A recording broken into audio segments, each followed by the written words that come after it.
Saudara-saudara sekalian, anak-anakku yang tercinta, Bapak Presiden Jokowi, Presiden Republik Indonesia, Bapak Ma'ruf Amin, Wakil Presiden Republik Indonesia, Bapak Yudian Wahyudi, Kepala Badan Pembinaan Ideologi Pancasila, Bapak Muhajir Effendi, Menteri Koordinator Bidang Pembangunan Manusia dan Kebudayaan, Bapak Muhammad Mahfud MD, Menteri Koordinator Bidang Politik, Hukum dan Keamanan, Muhammad Tito Karniawan, Menteri Dalam Negeri, Ibu Retno Lestari Marsudi, Menteri Luar Negeri, Bapak Yahud Khalil Kumas, Menteri Agama RI, Bapak Yasona Lauli, Menteri Hukum dan Hak Asasi Manusia, Ibu Sri Mulyani Indrawati, Menteri Keuangan, Bapak Nadiem Anwar Makarim, Menteri Pendidikan dan Kebudayaan, Bapak Budi Gunadi Sadikin, Menteri Kesehatan, Ibu Tri Risma Harini, Menteri Sosial, Bapak Arifin Tasrif, Menteri Energi dan Sumber Daya Mineral, Bapak Basuki Hadi Mulyono, Menteri Pekerjaan Umum dan Perumahan Rakyat, Bapak Budi Karya Sumadi, Menteri Perhubungan, Bapak Sakti Wahyu Trenggono, Menteri Kelautan dan Perikanan, Bapak Hadi Cahyanto, Menteri Agraria, Tata Ruang dan Kehutanan, Bapak Abdullah Azwar Anas, Menteri Pemberdayaan Aparatur Negara dan Reformasi Birokrasi, Bapak Teten Mas Duki, Menteri Koperasi dan UKM, Ibu Gusti Ayu Bintang Darmawati, Menteri Pemberdayaan Perempuan dan Perlindungan Anak, Bapak Pramono Anung Wibowo, Sekretaris Kabinet, Bapak Budi Gunawan, Kepala Badan Intelijen Nasional, Bapak Lejen TNI Suharyanto, Kepala BNPB, Bapak Laksana Trihandoko, Kepala Badan Riset dan Inovasi Nasional, Bapak Hasto Wardoyo, Kepala Badan Kependudukan dan Keluarga Berencana Nasional, Bapak Hendra Prihadi, Kepala Lembaga Kebijakan Pengadaan Barang dan Jasa Pemerintah, Bapak Heru Winarko, Kepala Badan Narkotika Nasional, Bapak Budi Waseso, Kepala Badan Urusan Logistik, Bapak Muhammad Taufik sebagai PLT Kepala Arsip Nasional, Bapak Amarullah Oktavian sebagai Wakil Kepala Badan Riset Inovasi Nasional, Bapak Peri Warjio, Gubernur BI, Bapak Heru Budi Hartono, PJ Gubernur DKI Jakarta, Bapak John Wempi Watepu, Wakil Menteri Dalam Negeri. Selain itu ada Bapak Antam, ada Anang, ada Andap, Bapak Chandra Bambang Suar Wibisono sebagai tamu-tamu terhormat kami, dan yang paling terutama adalah 3 sahabat kami, Ketua Umum Partai Bapak Mardiono dari Partai Persatuan Pembangunan, Bapak Haritano dari Partai Persatuan Indonesia, lalu Bapak Usman Sabta Odang dari Partai Hati Nurani Rakyat.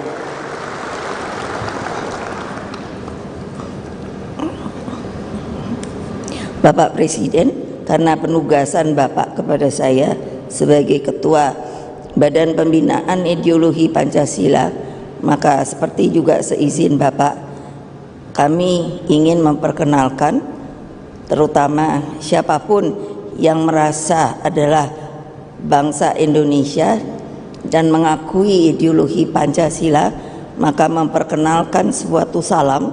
Kalau saya nanti mengatakan begini, salam Pancasila, silahkan semuanya, terutama anak-anakku, untuk berdiri dan menjawab salam Pancasila juga. Bagi para tamu terhormat, itu saya terserah. Setelah itu lalu kita biasa harus merdeka 3 kali. Salam Pancasila. Merdeka, merdeka, merdeka. Assalamualaikum warahmatullahi wabarakatuh. Salam sejahtera untuk kita semua. Om Swastiastu, Namo Buddhaya, salam kebajikan rahayu.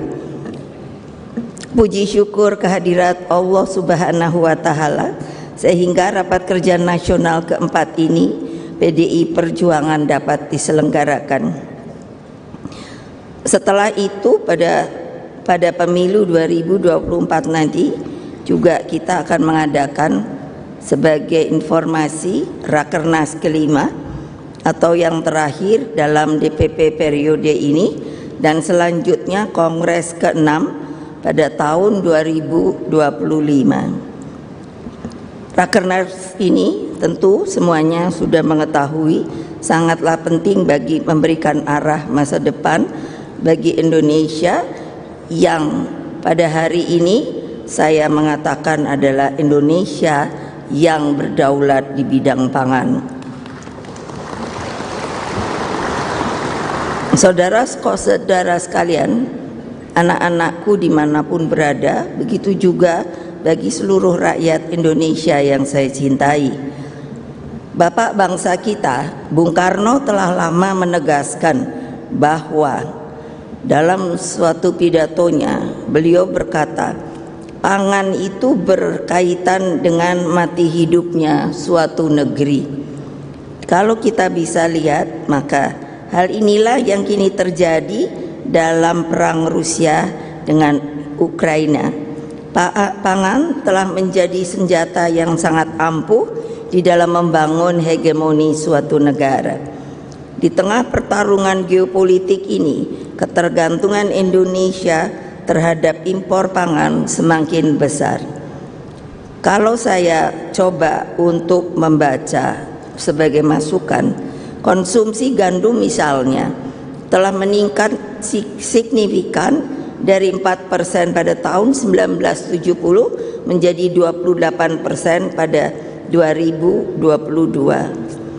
Padahal karena saya juga ditugasi oleh Bapak Presiden untuk menjadi Ketua Dewan Pengarah dari sebuah badan baru yang bernama Badan Research Nasional, Badan Riset Inovasi Nasional kita, ternyata tanaman gandum itu bukanlah tanaman yang dapat tumbuh di alam tropis, kecuali kalau ada rekayasa genetika. Namun tentunya kita akan tahu uji coba ini akan memakan waktu lama. Akibatnya Indonesia akan mengalami ketergantungan, dan konsumsi gandum diperkirakan akan meningkat menjadi 50% pada tahun 2030. Ketergantungan terhadap suplai pangan dunia juga nampak pada impor pangan yang mencapai lebih dari 300 triliun rupiah per tahun.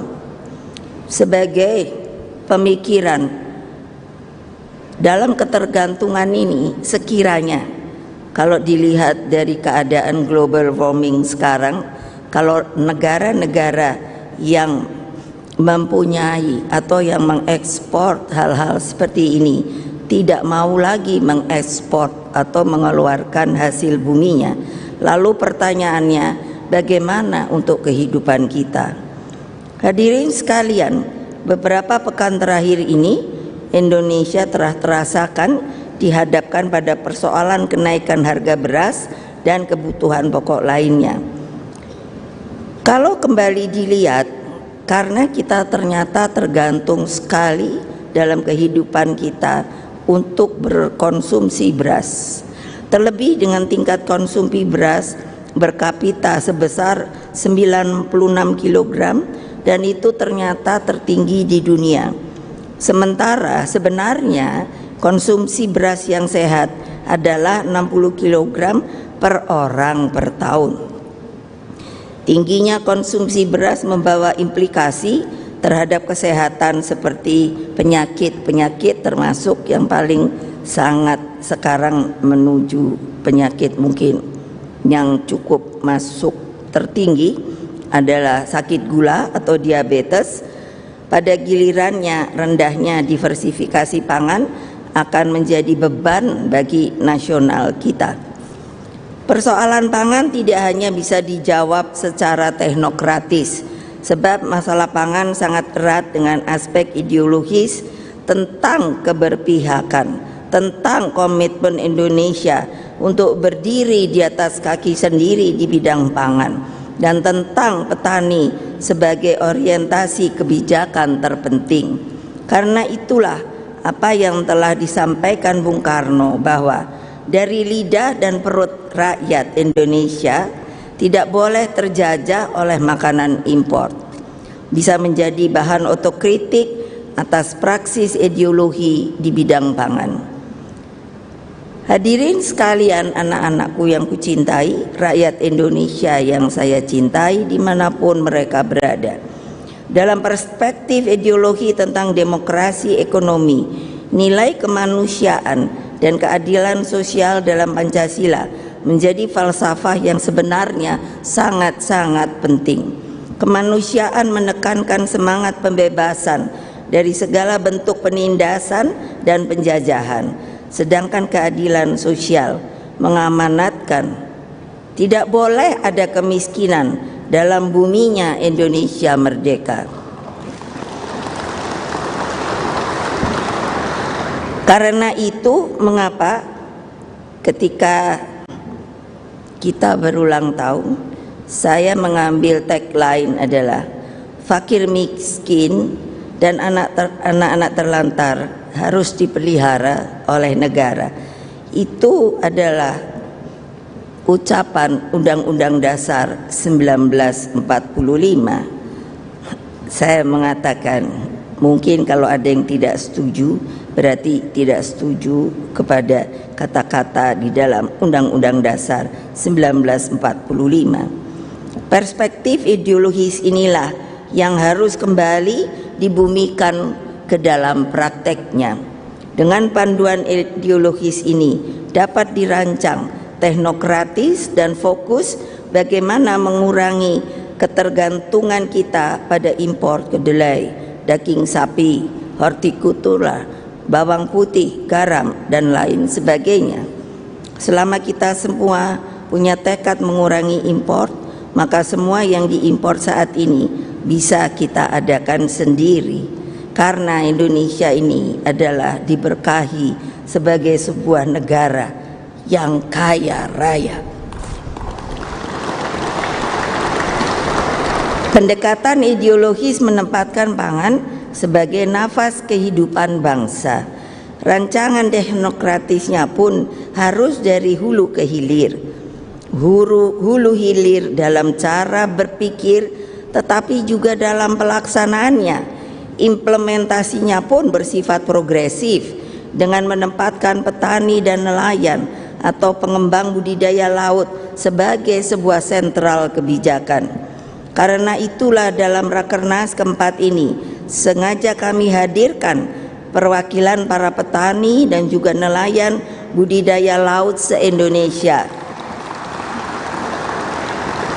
Sebab Rakernas ini menjadi bagian kontemplasi ideologis bahwa seluruh dialektika tentang mengapa Indonesia merdeka dan untuk apa sebenarnya Indonesia harus merdeka berangkat dari falsafah tentang sosok petani yang bernama Pak Marhain. Dulu banyak orang selalu mengkonotasikan kalau menyebut Marhainisme langsung dikatakan kita ini komunisme. Padahal berarti orang itu tidak tahu sejarah dan tidak tahu apa sebenarnya Marhain. Marhain itu adalah seorang petani yang ditemui oleh Bung Karno ketika beliau mulai berjuang di Jawa Barat, terutama di kota Bandung. Apa yang menjadi dialog Bung Karno? Ketika beliau bertemu, siapa nama Bapak? Marhain, Pak, tentu bahasa Sunda. Apakah sawah ini punya Bapak? Iya. Apakah padi ini punya Bapak? Iya. Apakah benihnya punya Bapak? Iya. Apakah cangkulnya punya Bapak? Iya. Apakah ketika panen nanti Bapak akan berjual sesuai kehendak Bapak? Iya. Apakah Bapak bisa menghidupi keluarga Bapak dengan beras yang telah disediakan? Iya. Lalu beliau bertanya, apakah dalam kecukupan Bapak itu cukup? Iya. Tetapi saya tidak bisa memberikan tambahan bagi orang lain. Ini sebetulnya filosofi daripada Marhainisme. Dan ini yang saya ingin kenalkan Bapak Presiden, Bapak Wakil Presiden. Dan kalau mau tahu supaya jangan ada prasangka, makamnya itu ada, silakan cari di Kampung Cipagolo, Bandung. Jadi itu bukannya omong kosong. Jadi maksud Bung Karno mengenalkan Marhainisme oleh sebab pertanyaannya kepada seorang Bapak Marhain. Beliau menginginkan sebenarnya seluruh rakyat Indonesia, petani nelayan itu menjadi sebuah soko guru. Soko itu kan tiang, guru itu ya guru. Jadi soko ini memberi pelajaran bagi kemakmuran seluruh rakyat Indonesia. Pak Marhain itu adalah representasi wong cilik bersama jutaan petani, nelayan, serta mereka yang hidup dalam kemiskinan adalah dasar dan tujuan dari setiap praksis politik PDI Perjuangan. Kita harus menjabarkan falsafah pembebasan ini ke dalam konsepsi demokrasi ekonomi, sebab ada kecenderungan pangan hanya dilihat sebagai bagian sistem produksi yang sepertinya sudah berjalan sendiri tanpa panduan. Mengapa di sini saya tidak menyebutkan buruh? Karena pasti ada pertanyaan. Karena kalau namanya petani dan nelayan itu mandiri. Tapi kalau buruh, dengan segala hormat saya kepada kaum buruh, mereka itu masih bekerja pada seseorang yang mempunyai pabrik dan lain sebagainya. Ini harus benar didengarkan dan digarisbawahi. Bapak Presiden, para petani nelayan yang saya sayangi dan hadirin sekalian, setelah melalui beberapa fokus group discussion yang diadakan sebelum Rakernas ini, PDI Perjuangan telah merancang ulang tentang desain pembangunan pangan masa depan. Pertama, dengan keanekaragaman flora dan fauna baik di darat maupun di laut yang begitu beragam dan berlimpah, maka kebijakan pangan nasional harus mengakar pada komitmen ideologi agar Indonesia benar-benar berdaulat di bidang pangan dengan cara berdiri di atas kaki sendiri. Pertanyaannya, apakah bisa? Sangat bisa. Saya sebagai ketua yang juga ditunjuk oleh Presiden, ketua Dewan Pengarah yang namanya Badan Riset Inovasi Nasional tersebut, saya sudah mulai mendata yang disebut flora fauna, tapi sekarang sedang bagian pertumbuhannya.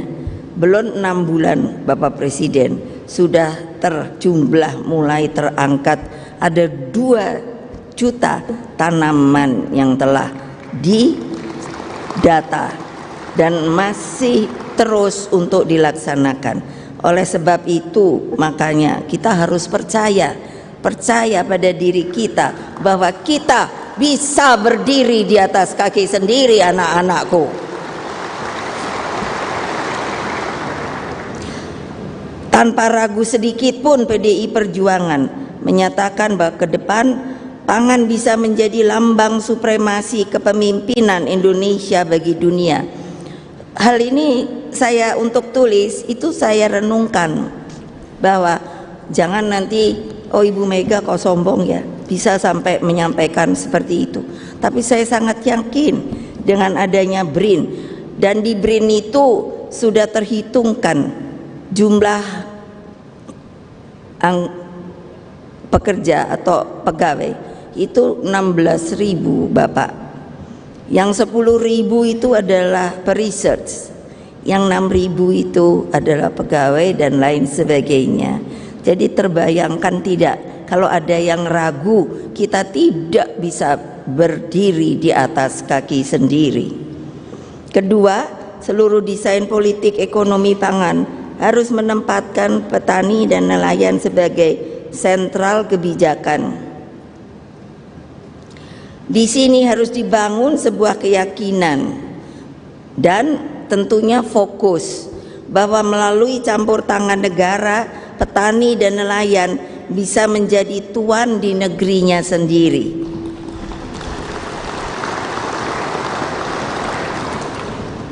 Ini bukan karena kita mau pemilu ya, tapi ini saya renungkan bertahun-tahun. Mengapa bapak saya selalu mengatakan petani nelayan itu soko guru? Dan saya bisa mengerti sekarang. Seperti saya mengenal petani hebat dan sekaligus peneliti, yaitu itu petani loh. Saya kenal dari sejak PDI. Namanya Surono Danu, yang sejak zaman PDI telah mengembangkan sebuah varietas benih padi. Pada waktu itu maksudnya mau memberi nama saya Megawati Soekarno Putri, tetapi saya lalu bilang jangan, jadi disingkatnya MSP, tapi lebih baik mari sejahterakan petani. Ada juga Profesor Andreas Dwi Santoso sebagai guru besar yang turun langsung selalu menggalang petani. Ada juga Profesor Ali Zumazar yang mengembangkan varietas kedelai. Dan lain-lain yang kesemuanya sangat dekat dengan para petani. Yang ketiga, kebijakan kedaulatan pangan di hulunya harus menempatkan penguasaan ilmu pengetahuan, teknologi, riset dan inovasi sebagai pilar kemajuan. Setelah tadi saya katakan BRIN telah memiliki hasil riset kesesuaian tanah dan kini fokus pada benih unggul.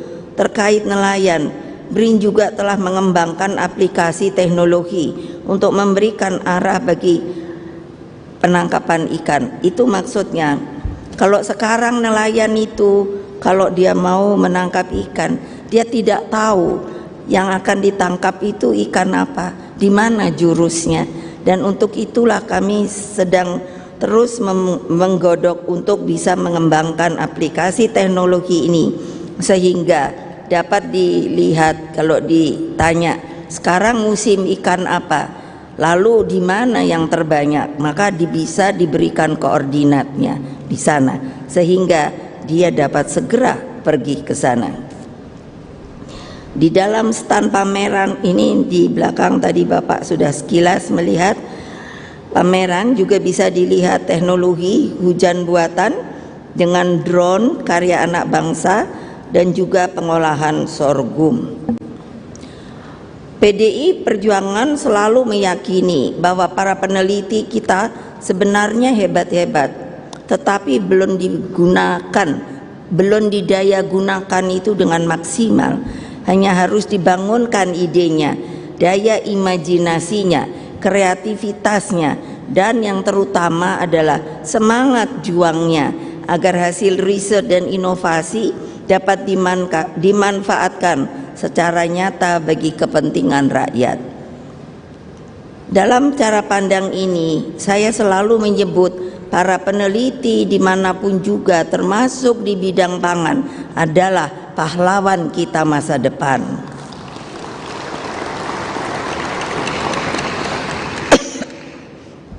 Keempat, politik tata ruang harus memastikan lahan-lahan subur tidak boleh dialihfungsikan. Bapak Presiden, kami telah membuat peta Indonesia untuk tanah-tanah yang subur. Di tempat ini saya ingin meminta sedikit supaya di dalam peraturannya tanah-tanah subur sudah tidak boleh dikonversi, Bapak Presiden. Karena jangan lupa kita ini negara kelautan terbesar di dunia. Koridor pembangunan nasional ke depan harus dimulai dari laut dengan mengedepankan cara pandang geopolitik Bung Karno. Koridor strategis ini ditopang oleh perguruan tinggi di setiap wilayah dengan memanfaatkan geostrategi dan geoekonomi terintegrasi dengan jalur perdagangan dunia. Dalam perspektif ini, alur laut kepulauan Indonesia yang disingkat ALKI harus menjadi jalur pembangunan koridor strategis dari laut sehingga tidak lagi mengorbankan hutan dan lahan-lahan pertanian di daratan. Dan ini juga ada permintaan kami, saya sebagai Ketua Umum Partai. Sekarang saya dengar sudah akan berjalan yang namanya CO2 trade. Saya karena di BRIN, jadi saya melihat Bapak ada sebuah kemungkinan sebenarnya dalam negosiasinya, karena kalau saya lihat hanya orang akan membayar dengan tumbuhan katakan itu 1 meter jumlahnya mungkin 1000, padahal Bapak Presiden itu harus dilihat efektivitas bahwa yang namanya pohon-pohon besar yang umurnya bisa ratusan tahun dan berdaun kecil itu lebih efektif untuk menyimpan CO2 dan mengeluarkan oksigen. Apa artinya? Kalau hanya terhitungkan dengan 1000 pohon, maka menurut saya sebenarnya jumlah itu harus dinaikkan. Kok tidak ada yang tepuk tangan meriah? Mungkin karena tidak begitu mengerti. Nanti boleh tanya lebih lanjut sama Ibu. Karena Ibu saja ini sekarang ini bukan batuk pilek, ini alergi debu dan keadaan polusi yang seperti itu. Kelima, kebijakan fiskal melalui instrumen pajak dan tarif. Kebijakan ini wajib diterapkan dalam masa transisi ketika bangsa Indonesia sedang berjuang dan bergumul menempuh jalan untuk berdiri di atas kaki sendiri. Instrumen tarif ini diterapkan secara kompetitif guna memberikan stimulus bagi riset inovasi dan peningkatan produksi nasional. Ini pun mengapa saya berpikir, dan mungkin saya juga minta tolong lagi sama Bapak Presiden. Saya mendapatkan informasi dan itu tolong diperhatikan, dilihat bahwa bea masuk impor gandum itu 0%. Saya bukannya anti gandum, saya juga senang hamburger, mie. Namun mengingat gandum tadi telah saya terangkan tidak bisa ditanam di sini guna mengurangi ketergantungannya. Bukankah kita memiliki 10 sumber pangan lainnya, yaitu hanjali, jagung, pisang, porang, sagu, singkong, sorghum, sukun, talas, dan ubi jalar, yang tentunya kalau diolah dan di backup oleh Badan Riset Inovasi Nasional kita ini bisa mensubstitusi gandum. Sekiranya bea masuk bisa diterapkan dalam masa transisi, maka dana yang ada bisa dipergunakan juga untuk menambah biaya riset terhadap produk substitusi gandum. Setuju apa enggak toh? Tuh Bapak Presiden, dengarkan. Coba tong lebih keras. Loh, karena ini untuk masalah perut kalian loh. Keenam, penggunaan teknologi terapan baik untuk benih unggul, on farm, off farm, termasuk mekanisasi pertanian harus dikedepankan. Pada saat bersamaan dilakukan pendampingan terhadap petani untuk menggunakan teknologi terapan dengan harga murah, sehingga kelompok petani akan melek teknologi oleh campur tangan negara. Bayangkan jika peralatan mekanisasi pertanian seperti traktor, mesin untuk menanam dan panen, mesin pengering, gabah dan lain-lain bisa dibuat massal untuk petani dan harganya murah, pasti mereka akan ingin untuk membeli hal tersebut. Maka akan sangat membantu peningkatan produksi pangan. Ketujuh, pembangunan infrastruktur pertanian, sarana produksi pertanian, dan penyediaan pupuk berbasis green farming dilakukan secara terintegrasi dan berkelanjutan dan murah harganya.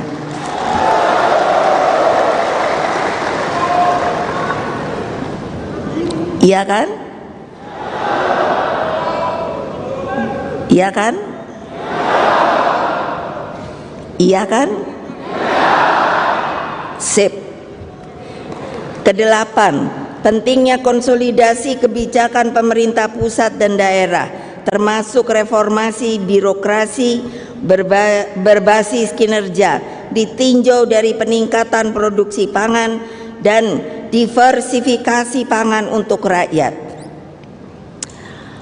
Ternyata bukan karena saya putrinya, nanti selalu dihubungkan, oh tentu saja Ibu Mega adalah anaknya Bung Karno. Betul, saya anaknya Bung Karno. Saya toh tidak bisa bilang kalau saya anaknya si Badu. Betul apa tidak? Nah, kenapa? Beliau memang visioner. Visioner tuh pikirannya ke depan, jauh sampai di sana. Tadi kan ada jembatan. Pasti ada yang nanya, kenapa pakai warna kuning ya? Itu sebetulnya terinspirasi ketika Bung Karno mengatakan, untuk apa kita merdeka? Ayo, untuk apa kita merdeka? Untuk apa kita merdeka? Beliau sendiri mengatakan, karena sebetulnya kemerdekaan itu bukan saat sekarang. Kemerdekaan itu adalah suatu jembatan emas ke depan yang harus diolah oleh siapa? Bangsa Indonesia sendiri. Setuju? Mau melaksanakan? Siap! Siap! Siap! Sip. Sampai beliau dan membuatnya itu 6 tahun loh. Ada nama buku Mustika Rasa. Bayangkan, karena bukannya hanya teori dan panggil sekarang yang mesti kita ikuti kan namanya chef.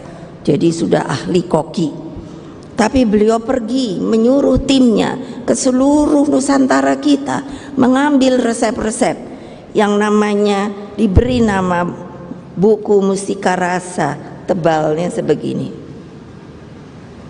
Apa sih? Masa kita ndak bisa sih lebih modern dan lain sebagainya? Tetapi karena itu harusnya kemauan niat kita sebagai bangsa mengungkapkan keanekaragaman makanan lokal lengkap dengan kajian gizi. Bayangkan, dengan kajian gizi dan proteinnya. Kami sedang berupaya mensosialisasikan, mempopulerkan kembali buku Mustika Rasa ini, Bapak Presiden. Hadirin sekalian, rakyat Indonesia yang saya cintai, anak-anakku yang selalu kusayangi. Itulah pokok-pokok kebijakan kedaulatan pangan yang akan dirumuskan melalui Rakernas keempat ini.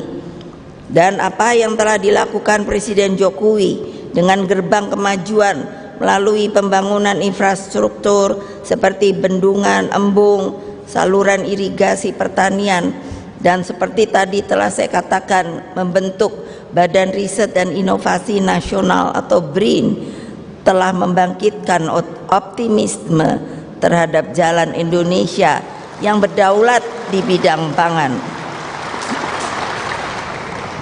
Konsepsi kedaulatan pangan itulah yang ditawarkan PDI Perjuangan dalam pemilu tahun 2024 yang tinggal beberapa bulan lagi.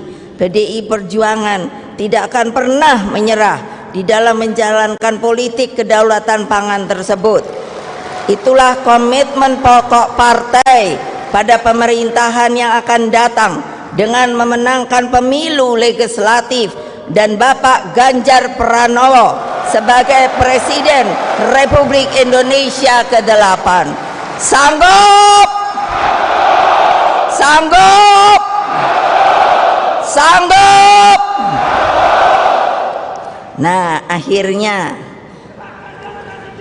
kepada anak-anakku sekalian, seluruh simpatisan dimanapun kalian berada, anggota, sukarelawan, kader partai, ingatlah bahwa rakyat itu adalah cakrawati perjuangan kita. Kepada mereka lah dedikasi politik selalu ditujukan. Kita berjuang karena keyakinan politik. Kita telah teruji oleh gemblengan yang sejarah yang begitu hebat dan menyakitkan, khususnya selama ketika masa Orde Baru. Karena itulah sebagai banteng-banteng PDI Perjuangan yang memegang kokoh perisai Pancasila di dadamu, selama ini kita menyatu dengan rakyat. Jangan sekalipun pernah gentar sedikit pun menghadapi berbagai kepungan dan manuver politik praktis yang hanya sekedar menggunakan keinginan kekuasaan sebagai tujuan.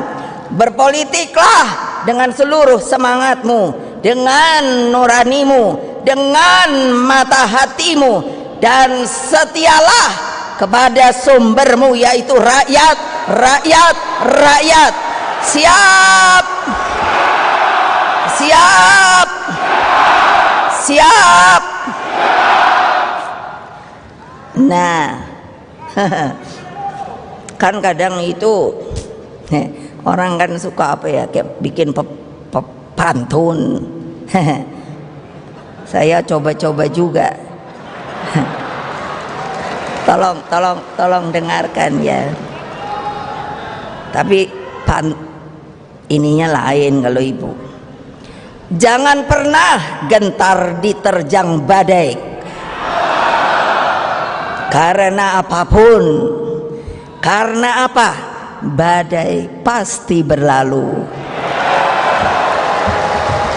Tepuk tangan yang meriah. Sweet, sweet. Dan matahari akan selalu terbit di ufuk timur, saudara-saudara sekalian. Terima kasih. Wassalamualaikum.